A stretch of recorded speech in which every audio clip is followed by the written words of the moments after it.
Sir US में एक सर्वे किया गया जिसमें लोगों से पूछा गया कि आपको सबसे ज़्यादा डर किस चीज़ से लगता है, एंड सरप्राइजिंगली नंबर 2 पे थी डेथ, जबकि नंबर 1 पे थी पब्लिक स्पीकिंग। तो पब्लिक स्पीकिंग क्यों इतनी मुश्किल होती है लोगों के लिए, उनको क्यों डर लगता है और इसको कैसे टैकल किया जा सकता है, इसके दुश्मन क्या चीज़ें होती हैं? जब आप स्टेज पे आते हैं ना, हम ये नहीं कह रहे होते कि मेरे पास क्या नॉलेज है, मैं क्या देना चाहता हूँ, मैं क्या बात करना है। हम देख रहे होते हैं मेरी बात से सामने वाले ने क्या कहना है, उसका क्या रिएक्शन होना है, ठीक है, वो किस तरह से रिस्पॉन्ड करेगा। अब हम अपने लिए नहीं बोल रहे हैं। जब आप अपने लिए कोई काम नहीं करते हैं, ठीक है, तो हमेशा आपको जो डर होता है वो सामने वाले का होता है। और उसमें कुछ केसेस हैं, 5% टू मैक्सिमम 10% केसेस हैं जिनमें रियल एंग्जाइटीज आ जाती हैं। और वो एंग्जाइटीज किसी भी एज ग्रुप में आ सकती हैं। मेरे एक दोस्त हैं, वो मतलब बहुत आर्मी में बड़े हाई रैंक पे हैं। मतलब ज़ाहिर है जो हाई रैंक का बंदा है उसको तो पब्लिक स्पीकिंग को इशू ही नहीं होना चाहिए, उसने तो ट्रूप से बात करनी है। कहने लगा अली मैं सारी जिंदगी मतलब मैं तो जाके एक्सटेम्पोर बोलता था, लेकिन जैसे ही मैं इस रैंक पे आया हूँ तो पता नहीं क्या हुआ, अचानक मुझे स्टेज पे चढ़ते हुए डर लगने लग गया। तो मैंने जब उससे बात की, उसने मुझे तो मैंने पूछा, तो उसका वो डर की वजह वही थी कि यार अब शायद जिम्मेदारी बढ़ गई है तो मेरे स्टेक हाई हो गए हैं। नाउ अगेन वो उसके स्टेक हाई नहीं थे। अब वो इसको ये डर था कि पहले मैं बोलता था तो आम बात थी, कोई नहीं फर्क था, तो जवानों से ही बात कर रहा हूँ ना, लेकिन अब मैं जिनसे बात कर रहा हूँ उनमें सीनियर भी बैठे हैं, जूनियर भी बैठे हैं, मेरी बात को अंडर कैमरा अंडर स्क्रूटनी देखा जा रहा है। हम बच्चों को शुरू से स्नब करते हैं। पेरेंट्स बैठे होते हैं, जब कोई मेहमान आ जाए, बच्चा अगर बोलने लगे, अब वो क्या है, अंकल क्या कहेंगे, आंटी क्या कहेंगी, लोग क्या कहेंगे, तुमने कैसा मजाक उड़वा दिया हमारा। अब ये सारी हमारी एप्रीहेंशंस हैं, क्योंकि एज एल्डर्स हम ये समझते हैं कि हमें सब पता है।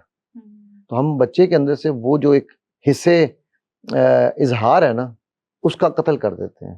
ठीक, अब जैसे वो बच्चा बड़ा हो रहा है तो उसको ये पता चल रहा है कि यार लोग क्या कहेंगे, मुंह संभाल के बात करो, इधर ऐसे नहीं बोलना, सोच समझ के बोलना। अब ये सारी चीजें उनके अंदर इंस्टॉल हो रही हैं।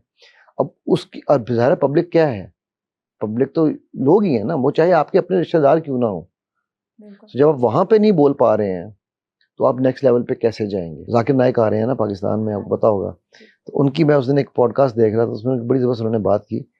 उन्होंने कहा कि पब्लिक स्पीकर जो है ना, उसको एक बात समझनी बड़ी जरूरी है। वो जितना मर्जी बड़ा आलिम हो, जितना मर्जी बड़ा पीएचडी हो, ऑन द स्पॉट चीज का याद आना ये रब का करम है, ठीक है। और वो जब उसको ये यकीन हो जाएगा ना कि मैं रब का मैसेज देने जा रहा हूँ, स्पेशली दाई के लिए उन्होंने ये बात की, दाई तो पब्लिक स्पीकर ही है ना, ठीक है, तो वो उसको फिर सोचना नहीं पड़ता, उसकी चीजें निकलती हैं। हमारा इशू ये है, हम ग्लासोफोबिक या हम इवन कुछ लोग फ्रीज हो जाते हैं। बिल्कुल, ठीक है, बिकॉज ये हमारे ब्रेन का एक फंक्शन है। ब्रेन कहता है जब भी कोई खतरा आता है ना, तो हमारा माइंड दो काम करता है, फ्लाइट या फाइट। तीसरा काम हमें नहीं पता कई दफा, वो है फ्रीज। तो ट्रिपल एफ इसे हम कहते हैं, ठीक है। तो या ब्रेन फाइट करता है तो वो पब्लिक स्पीकर या जो भी होता है उस मसले से निकल जाता है, या ब्रेन फ्लाइट करता है। आपने देखा कि वो लोग स्टेज छोड़ के भाग जाते हैं, ये भी आपने देखा होगा हम, कि नहीं मैं नहीं कर पा रहा। तीसरा होता है फ्रीज होना। मैं भी फ्रीज होता हूँ सर, समीरा आज भी फ्रीज होता हूँ। ये मेरे ब्रेन के 3 नेचुरल काम है। मैं आज भी, अभी आपकी पॉडकास्ट शुरू होने से पहले मैं आ रहा था तो मेरे पेट में गुड़गुड़ हो रही थी। अगर ये गुड़गुड़ ना हो तो मैं अच्छा परफॉर्म नहीं कर सकता। अच्छा, ये मेरी मोटिवेशन है, ये मुझे बताती है कि अच्छा यार कुछ होने वाला है, ठीक है। मेरे केमिकल्स जो हैं वो कुछ बॉडी में ऐसे आ रहे हैं कि अभी अब मुझे एक्साइटमेंट आने वाली है, ठीक है। नाउ अब होता क्या है कि कुछ लोग उस गुड़गुड़ पे फ्रीज हो जाते हैं। फ्रीज होके फिर वो फाइट की बजाय फ्लाइट मोड लेते हैं, ठीक। Now all you need to do is find your trigger. क्या चीज है जो मुझे फाइट कराएगी, क्या मुझे फ्लाइट कराएगी, और मैंने जब फ्रीज होना है तो फिर मुझे क्या करना है। तो जब आप ये अगेन ये चीज सारी टेक्निक्स हैं, ये सीखी जा सकती हैं, ठीक है। Public speaking is the easiest and the most easiest, I'm using again the word, thing that you can do in public. अच्छा, टेक्निक्स क्या हो सकती हैं उसकी? टेक्निक्स तो बहुत बेतहाशा है। देखो सबसे पहले एक चीज क्या है, मैंने अभी आपसे एक बात की कि जब हम इस कंडीशन में आते हैं तो हमारा क्या होता है, हमारा ब्रेन फ्रीज होता है। अगर ब्रेन फ्रीज हो जाए उसका मतलब क्या है कि उसके अंदर किस चीज की कमी आ रही है, इमीडिएटली ऑक्सीजन की, राइट। तो सबसे पहले हम इसे कहते हैं 3 ब्रेथ टेक्निक, ठीक है।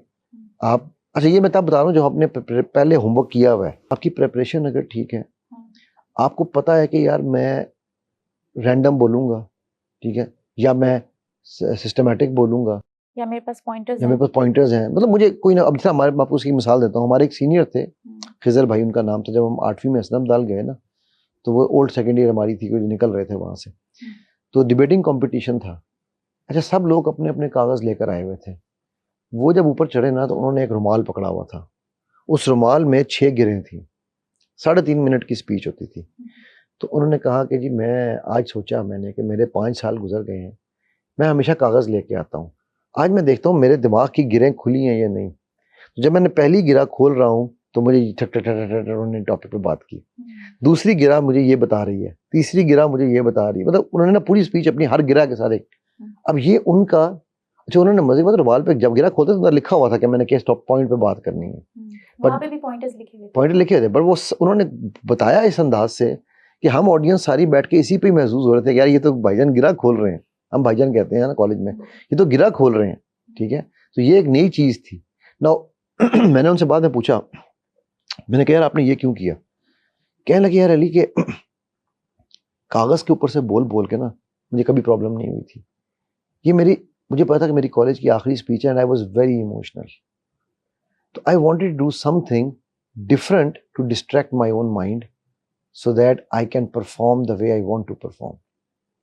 Everybody knows that I'm a performer. Now, एक परफॉर्मर जो कि रेगुलर स्पीकर था, उसकी ये हालत थी, उसने उसके लिए ऑल्टरनेट ढूंढा, ठीक है। सो इसी तरह मैं बता रहा हूँ, 3 ब्रेथ जो टेक्निक है, आप, हम लोगों को असल में सांस भी नहीं लेना आता।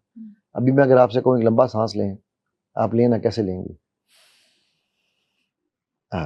और चलो आपने फिर भी सीख लिया, क्योंकि मैं ये जब टेक्निक मुझे आती है। आती है फिर ठीक है, मैं मेजॉरिटी लोग तो पता करते हैं Okay. हाँ, ये लंबा सांस नहीं है, ठीक है ना, आपने रोकना भी है, कुछ देर पॉज देना है।